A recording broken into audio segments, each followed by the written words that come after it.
Ingeniería del software basada en componentes. ¿Qué es y quiénes lo aplican? Es conocida como ISBC. Esto se basa en un conjunto de componentes, los cuales deben seguir una arquitectura determinada. Esto quiere decir que están entrelazados entre sí y cada uno tiene una función específica. Ahora, su importancia. Es muy importante en lo que uno aplica en el día a día en el desarrollo de software. ¿Por qué? Porque te permite ahorrar tiempo, te permite reducir los gastos y al final te genera un producto de mayor calidad. Ahora, ¿qué es un componente?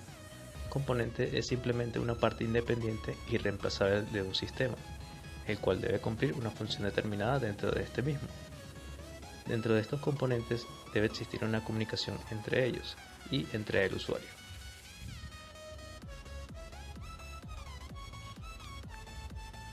El proceso del ISBC consta de dos ingenierías, las cuales son paralelas. La primera es la ingeniería del dominio, la cual comienza por un análisis se hace en conjunto con el cliente para luego formar un diseño arquitectónico de lo que se quiere formar.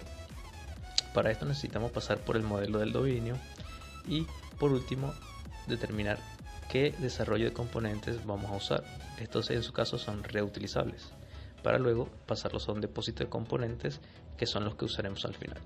Como pueden ver aquí, esto me va a generar tres salidas, las cuales es análisis, diseño arquitectónico y la calificación de componentes. Estas tres salidas las vamos a ver en la siguiente ingeniería.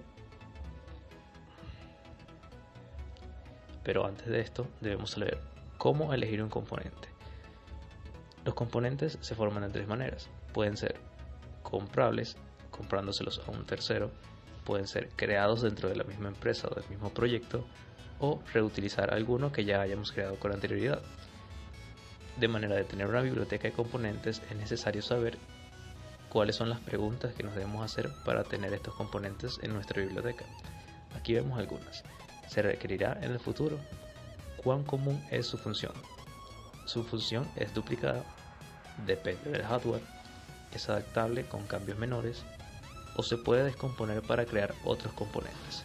Dependiendo de las respuestas a estas preguntas sabremos si nuestro componente cumple o no los requisitos para entrar en nuestra biblioteca. Ahora, recordando las tres salidas que teníamos en el proceso anterior, este es el segundo proceso, desarrollo basado en componentes.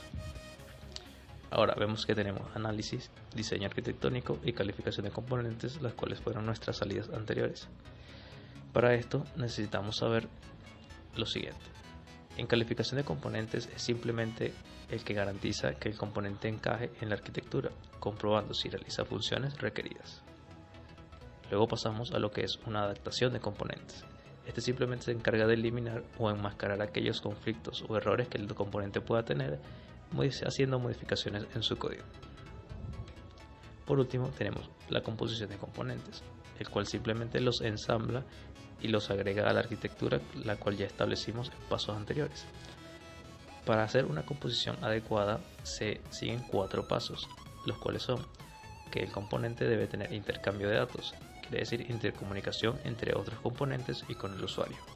Debe ser automatizado, esto quiere decir que él va a generar un nombre, un concepto con el cual nosotros vamos a poder buscarlo dentro de nuestra biblioteca.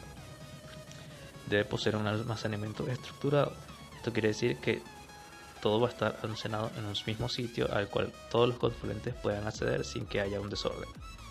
Y por último tenemos el modelo interoperable. Esto simplemente quiere decir que todos los componentes, no importa si son de diferentes lenguajes, deben poder comunicarse entre sí.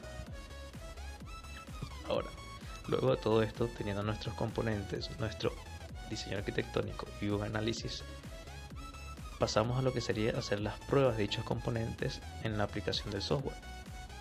En cualquier caso de modificación, siempre se estarán haciendo actualizaciones.